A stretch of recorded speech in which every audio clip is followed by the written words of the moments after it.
The world has enough for everyone's needs, but not for everyone's greed, said Mahatma Gandhi. I think this is a good starting point for the next half an hour when we are going to discuss how to reduce our carbon footprint to preserve our precious planet Earth. Welcome back to the Digital Landscapes Forum Digital Edition. My name is Eva Hermanovic from the European Forest Institute. And I am Jean, also from the European Forest Institute. We welcome our global online audience. We hope you have lots of questions ready for us. And we also welcome our expert, Tim Kasser. Hi, Tim. Your work focuses on values, but also how these can provide solutions to our current climate and environmental crisis. We all know that overconsumption is not making us happy. So why do we keep on doing it and knowingly destroying our planet? Well, that's obviously a complicated question. I think that one of the main reasons that we continue on with over-consuming, even though it's destroying the planet and not making us happy, is we're kind of locked into a value system both within our own minds, but also within the broader culture, which keeps encouraging us that this pursuit is actually going to solve lots of problems. So when we hear from politicians or when we look on the media, oftentimes the answers to pretty much any problem which confront us is, well, we need to grow the economy, we need to focus more on production, we need to have jobs, we need the stock market to go up, et cetera, et cetera. So we're locked into this mindset that the path to solving problems is through economic ones, and in particular through economic ones that come through a capitalist mindset and a consumeristic mindset, because that's the way that the wheels of our political, economic, social system turn. So it's this complicated problem, where our society tells us, and our society has institutions and ideologies which socialize us into these materialistic beliefs. And we keep thinking, I guess that new car or that new cell phone didn't really make me happy. And instead of thinking, oh, well, maybe the cell phone is never going to make me happy, we think, oh, I didn't buy the right cell phone, or I didn't buy the newest cell phone, or, well, yeah, I need a cell phone, but also I need a new pair of shoes, right? And this is something which I think is very appealing to humans. There's something about our species which is very oriented towards these kinds of materialistic solutions. I think it's part of what helped us survive as a species early on. But unfortunately now we've taken that and kind of expanded it so far into this crazy economic system and social system that sort of like fatty foods, it used to be okay to eat a little fatty foods. Well, now there's fatty foods available all over the place, and we have an obesity epidemic. In the same way, there's consumption available everywhere 24/7, and now we have this consumption epidemic that unfortunately is good for the economy, as we at least think of the economy. So I think it's these combinations of the way the economy is set up and then the way that influences our values. Yeah, so we hear in the media all the time, you need to buy more, advertisements everywhere. So it's maybe a conscious mind shift in our way of thinking that we need to change our lifestyles. I would agree with that, but I also think we need to change some of the things in our society. One of the examples that I use is, so some people think, the best data we have, which I don't think are very good data, but the best data we have is that about 3,000 commercial impressions come our way every single day. Okay, so 3,000 times a day while we're awake, we see something that has the message, buy something, right? Imagine if we had 3,000 messages every day about carbon emissions, about species extinction, about the video that was earlier in the segment about plastic and albatrosses' bellies, et cetera. Imagine that we had just as many messages per day around the problems of overconsumption as we do encouraging us to consume, right? Well, then that would activate a whole different set of values in us and potentially lead us to behave in different ways. But so long as we have an economic system which continues to really profit off of making people want to consume and consume and consume some more, we're going to continue to have that mindset. We're going to continue to orient towards those materialistic values, and it's going to be difficult to change. So that's why we need to have both a mindset change and a societal shift, in my view. Right, Tim. So this is actually the next question that I have for you. If we put too much emphasis on the responsibility of the consumer and their lifestyle choices, do we actually overlook the key factors for change when it comes to changing the system? Well, I'm almost always a both and person, so I don't think that it's an either or issue. It's not that we should only focus on the system, and we should also not only focus on the consumer. We need to be focusing on both individual people's consumption choices and other choices that they make, their investment choices. So what is your retirement fund invested in? Is it invested in companies that make a lot of money by consuming useless goods or by damaging the environment? Or is your investment fund for retirement in companies which are promoting the environment and helping the environment? So, there are definitely places where we need to be focusing on individual choices that people make when they are consuming, when they are investing, when they're disposing of whatever it is they have, et cetera, when they're raising their children. I do think that under consumer capitalism, what oftentimes happens is that business leaders and government leaders are happy to say that all of the responsibility rests on the individual person's choice. And I think that that's a way that they disown their own responsibility for making these broader societal changes. And so in that way, I do agree with you that a too strong of a focus on consumption can distract leaders and can distract business leaders and politicians and people themselves from pushing for these broader societal changes. But we need those too, right? We need to, for example, decrease how much people work, because we know that tends to decrease carbon emissions. We need to decrease amount of ads that are around. We need to help make it easier to ride bicycles and to take public transportation instead of to drive everywhere. Those are all things that need to happen at a societal level. Personally, I believe that both of those can work in tandem, but we have to be careful not to emphasize one at the exclusion of other. And right now, unfortunately, there is too much emphasis in my mind on the individual consumer and not on the individual citizen or on the broader things that we need to make changes on in society and in business organizations. Absolutely. Right. So we hear that the change has to come both from the ground, from bottom up, but also from up. And there is not enough yet of that, of our leaders and politicians taking the lead to change, to make changes into the system. Thank you, Tim. Yeah, I totally agree with that. But I think part of the problem is that many of those people aren't going to lead until there is pressure from the bottom up to make them lead. And that's when we can maybe get into a virtuous cycle and hopefully have some changes occur. So in our online audience, we have the discussion about citizens and scientists of the world understand the urgency of climate change and that we need our elected politicians and business leaders to lead. How exactly can we make this happen? How can we push decision makers into the right direction? Well, I can't promise that I will say exactly how we can make it happen. I wish I could. Here's one of my reflections. So some of the work that I've been doing for the last 10 years with a man named Tom Crompton has been focused on the kinds of messages that environmentalists and government leaders often use. So one of the things, if we take a look at those messages, oftentimes they're things like, well, we'll save money if we use this new environmental approach, or it's a win-win situation. Well, businesses will make profits and the economy will grow and will help the environment, or it'll be really cool. You'll be a cool person if you act in a green way.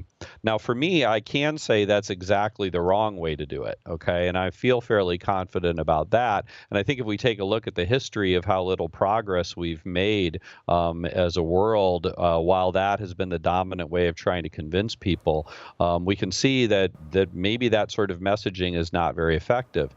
And from a psychological perspective, the reason that it's not so effective, we think, is that what it does is by focusing on money, focusing on being cool or having status or a good image, what you're doing is you're activating what we call extrinsic self-enhancing values, values for things like money and status and power and image. And unfortunately, the fact is we know that the more that people focus on those extrinsic self-enhancing values, the less they care about the environment, the less likely they are to engage in environmentally friendly behaviors. And we also know that if you just briefly remind people of these extrinsic values, it actually makes them care about the environment less in the next moment compared to if other values have been activated. So our approach, the approach Tom Crompton and I have developed, and you can learn more about this by visiting valuesandframes.org, is that if you focus on intrinsic values, those actually promote higher levels of environmental engagement. So intrinsic values are values for things like your own personal growth, for things like your family, for things like your health, and for things like helping the broader world be a better place. And what the research shows is that if you appeal to those intrinsic values when you're making environmental or social justice appeals, that appeal towards intrinsic values actually promotes a stronger pro-environmental or pro-justice set of behaviors and attitudes afterwards. And we also know the more that people focus on intrinsic values, the lower their ecological footprints, the more they care about the environment, the more they care about social justice, etc. So my view is that what really we've been doing wrong is our leaders, our business people, environmental activists have actually been trying to sell environmental sustainability in the same way that we sell Coca-Cola or Nike, right? By appeals to being cool or appeals to economic growth. But what we really need, and that's backfired, that actually is not good psychology. And what we need to do instead, and this is as close as I could come to exact, is what we need to do is to appeal to people's intrinsic values. And the research shows that accepting hardcore psychopaths, the vast majority of people really do care about personal growth, really do care about people, and really do care about contributing to the world and their health. And so that would be the shift that I would be encouraging this listener and other people to be thinking about. And again, you can learn a lot more about that if you go to valuesandframes.org.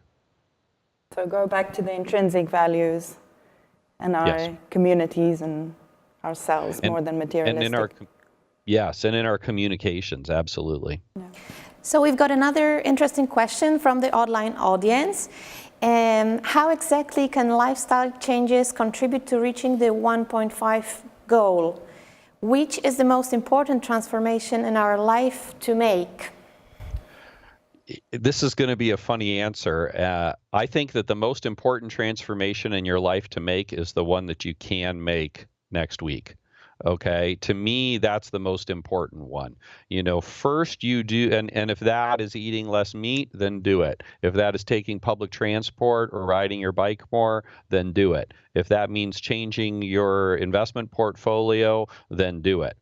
Because the most important one is the one we can do, because then that gets us moving. And it also builds hope, and it builds a sense of efficacy that I can actually make a change, right? And we know that there's a lot of hopelessness, does anything I do matter? It's so hard to make these changes, etc. But if you can make the one change that you can make, and you can integrate it into your life, so that 6 months or a year from now, it's actually automatic, it's become the habit, then you say to yourself, well, what's the next change I can make? And what's the next change I can make? And within 5 years, you'll have made some big changes in your life because you did the ones you could do, right? And that built a sense of efficacy that change is possible, and it built a sense of hope that I don't have to be locked in. And the other thing I think it really does is it models to other people that change is possible, that you can live your life in a way that is more ecologically sustainable without having made this big, huge sacrifice, and now my life is miserable, right? Instead, it shows, hey, I'm eating less meat, and things are fine, or things are even better, right? And so, making whatever change you can make is the one that I would suggest. And there's plenty of buffet of options is easily found through any internet search as to the 101 things you can do. Pick the one you can do next week. Right, so you don't have to do any research on which of your changes will make the biggest footprint on the planet in a positive sense. Just pick one that you can actually do next week. This is the tip. This is the advice here. The small that's things, my advice. the little things. Well, it's not just that it's little, it's that it's doable, Yeah. and you can keep doing it. If there was one thing, though, that I would say that often gets skipped, and that maybe isn't the one for next week, but maybe is the one for down the road a little ways, it is eventually to get politically involved. And that goes back to what we were talking about 10 minutes ago, right? That too often we think that the choice is just about, my consumption, my investments. At some point, I think we also need to make the choice to get engaged in a not-for-profit organization or in a local political action or a federal political action to try to make those happen too. So I would just encourage people not to forget about those options as well once those become one they think they can do. We spoke about the intrinsic values and the extrinsic values just a small while ago. And in your work, you stress a lot the role of intrinsic values and personal growth that promise higher levels of environmentally friendly behavior. How can we reconnect to those values and seem to be an important part of human nature, but also seem too often hidden? What can we all be doing to reconnect to our intrinsic values and, in doing so, reconnect to nature and the true value of nature? Right. So it's a great question. So the first thing I would say is to disconnect from the things in your life which encourage extrinsic materialistic values. So one of the things we know, and I know that sounds backwards, but just hear me out for a second. One of the things we know about how the value system is organized is that those extrinsic and intrinsic values, those materialistic values and those intrinsic values, stand in opposition to each other. And they're not like perfectly opposed, but there's a tension between them. There's a conflict between them. And the more that we get messages about those extrinsic values, the more we see ads, the more we hang out with people who are talking about shopping all the time or talking about financial profit at any cost or whatever it is, what that's going to do is it's going to keep activating those extrinsic values. And what the research shows is that what that's going to do is to suppress the intrinsic values. Okay, it's going to make them go underground and make it harder to reconnect with them. Okay, reconnect with the intrinsic values.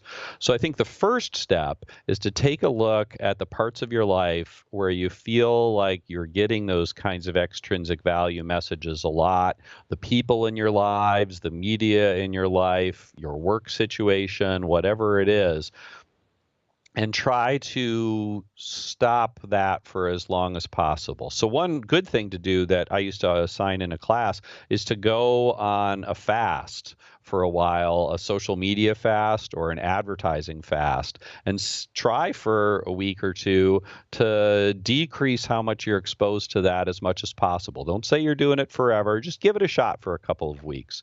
Expect that you'll go through some withdrawal symptoms for a few days, but then afterwards, see what it's like to kind of remove that. And one of the predictions I have, and I've seen this happen with people, is that you'll find that those intrinsic values will start to bubble up more, actually, because that suppression isn't occurring anymore. So I think that's one of the first things that I would suggest.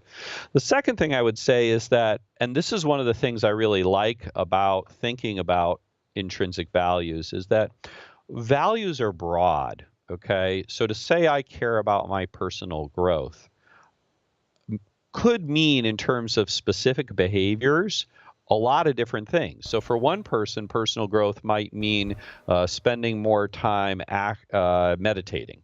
For another person, it might mean spending more time doing volunteer work. For another person, it might mean, like for myself, it means playing the piano and singing. Okay, that's my sort of personal growth hobby that I like to do. I think what you have to, and then the same goes with regard to helping the community. So, some people might like to go volunteer to help homeless people or people who don't have enough to eat. Other people want to get involved in, helping the polar bears. Other people want to get involved in women's rights issues, whatever it is, okay? Find the specific sets of behaviors which, for you personally, express those intrinsic values. Okay, find whatever is best for you. And I don't know what it is that's best for you. You have to figure that out. But what I do know is that if it's aligned with those intrinsic values of personal growth and health and affiliation and community, and you can find the thing that works for you, as you continue to do that, it's going to become more and more an integrated part of your life. Okay, it's going to become more and more more minutes in your life, okay, and more hours in your life. And as you spend more minutes and hours in your life doing those things, you're going to have the suppression of the materialistic values, and you're also going to start to be thinking about what other kinds of things relevant to my values might I do. So in addition to there being that suppression effect, there's also something we call the bleed over effect. Whereas if I get you thinking about one community value, you're probably going to think about other community stuff too, because that part of your value system is getting built up and strengthened. Okay. And so again, it's sort of similar to the question I answered a little bit ago. What's the best thing you can do? It's the thing you can do next week that expresses your personal growth, that expresses your community concern, that helps you to have better relationships and health, right? And by doing that, that's actually going to build up the intrinsic value part of your system. We need to do a little bit of soul searching and find the one thing for yourself to reawaken the intrinsic values. So Tim, would you like to tell us another anecdote? What was another thing that made you reconnect to those intrinsic value apart from playing the piano? What was your journey? Yeah.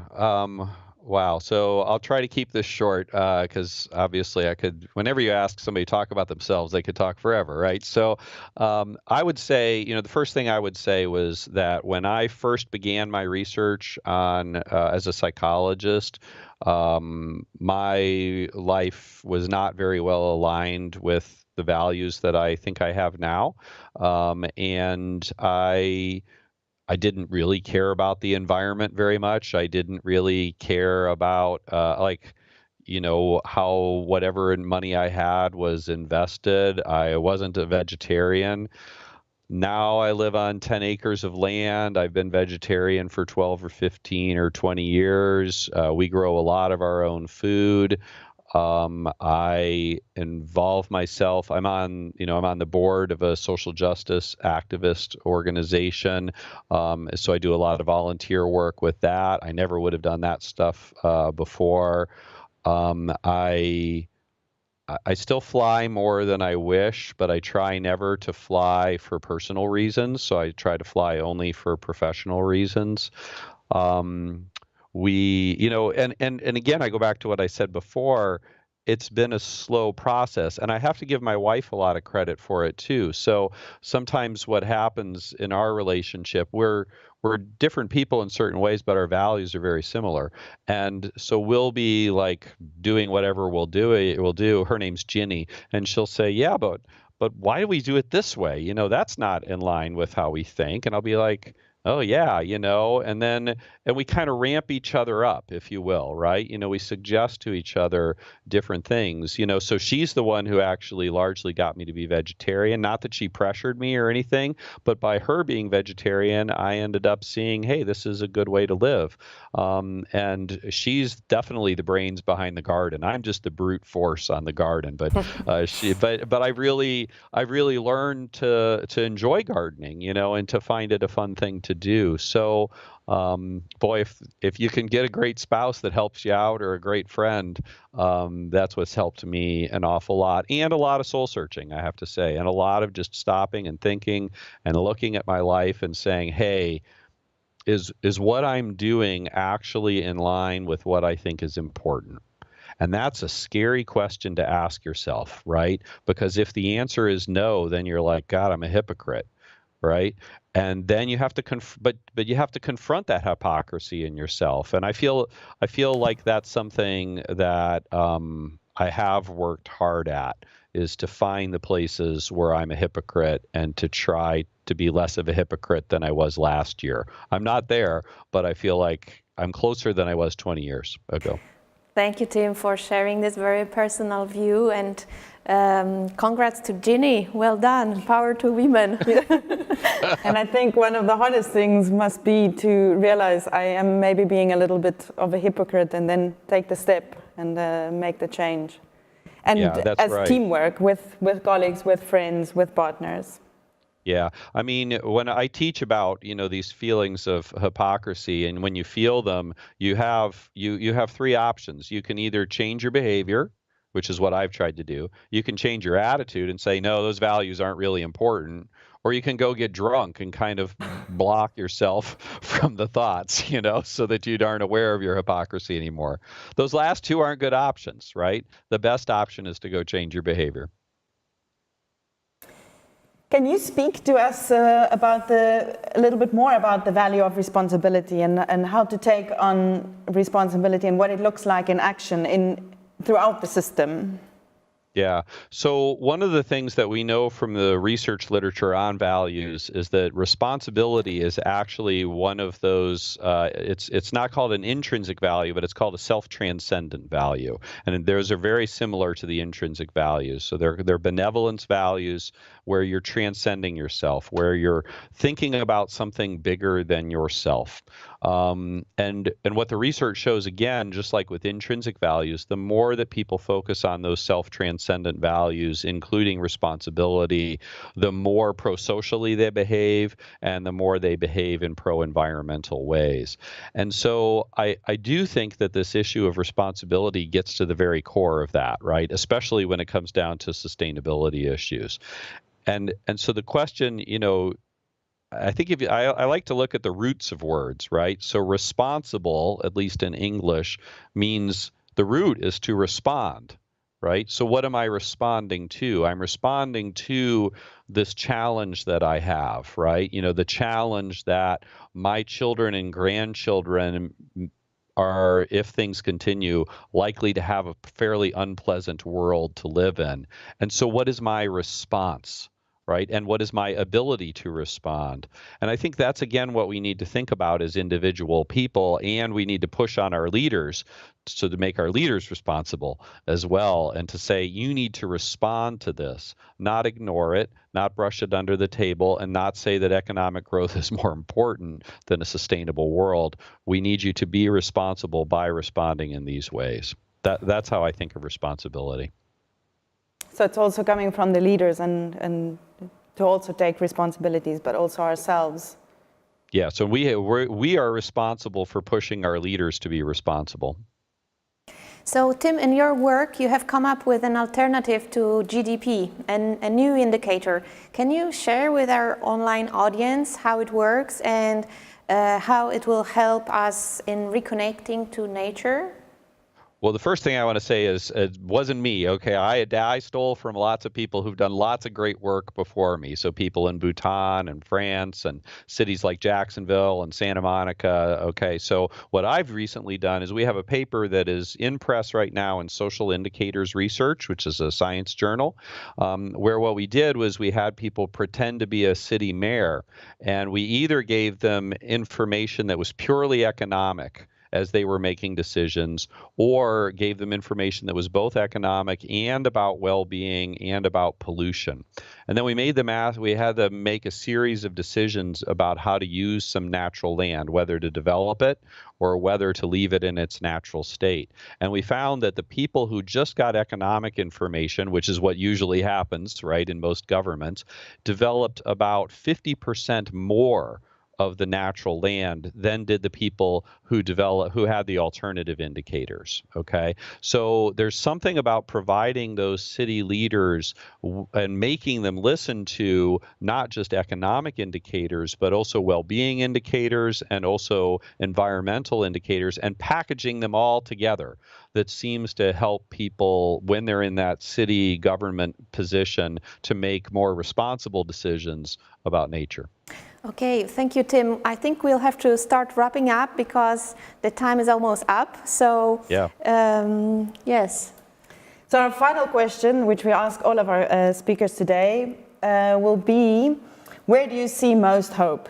If you can answer it in one sentence, why is it not too late to solve our climate and biodiversity crisis? To me, the reason there's hope is because intrinsic values for personal growth and affiliation in community and health promote ecological sustainability. They also promote a more just, equal world. They also promote better personal well-being, and they suppress materialistic values. And so if we can focus our lives and our organizations and our businesses and our governments around those intrinsic values, then we can promote well-being and sustainability, and everybody wants both of those. So it's not too late. I don't think so. Unfortunately, that's all we have time for today for the lifestyle section. Thank you so much, Tim, for your time and your expertise and sharing it with us. Thank you for our online audience. Thank you for your questions and for the very interesting discussion. And please also don't forget to leave us your comments and questions. You can find us on Facebook, Twitter, and YouTube. #GLF Kyoto 219 and Think Landscape. Thank you very much and stay tuned.